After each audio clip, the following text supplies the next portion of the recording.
घर का माहौल एक बार फिर से तूफान की तरह उथल-पुथल में था। उस घर में जहां कभी हंसी की गूंज सुनाई देती थी, अब सन्नाटा था, ऐसा सन्नाटा जो दिल के आर-पार चला जाए। मंगल की आंखों में दर्द था, मगर इस बार आंसू नहीं थे, सिर्फ हिम्मत थी।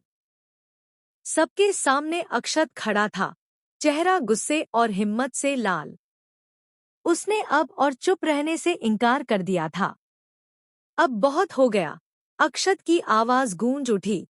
अब सच्चाई सबके सामने आनी ही चाहिए। सारे घर वाले एक दूसरे का चेहरा देखने लगे। तभी अक्षत ने सबके सामने बुआ दादी का असली चेहरा बेनकाब कर दिया। उसने बताया कि कैसे बुआ दादी ने मंगल के खिलाफ चालें चलीं, कैसे उसने पार्लर में मंगल को बंद करने की साजिश की और कैसे उसकी वजह से मंगल की तबीयत बिगड़ी। पूरा घर स्तब्ध था, सबके होश उड़ गए।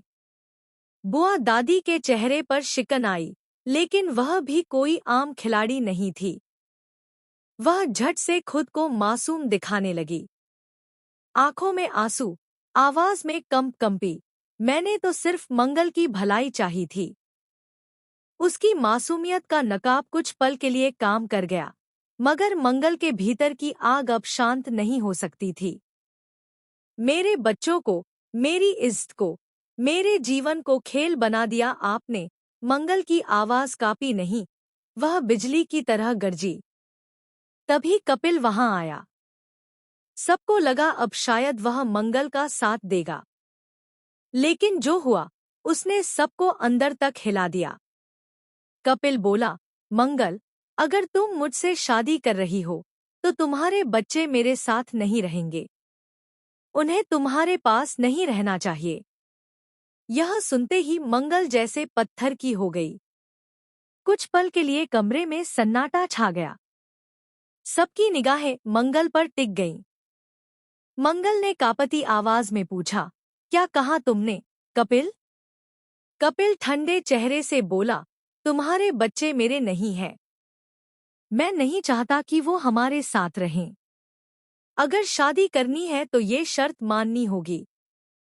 उस एक पल में मंगल की दुनिया जैसे थम गई।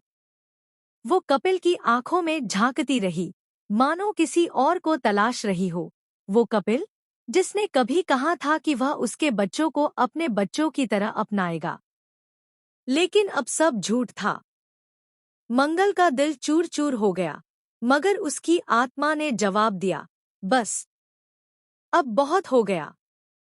वो उठ खड़ी हुई, सबके सामने कपिल के सामने आई और बोली, कपिल, अब ये रिश्ता खत्म।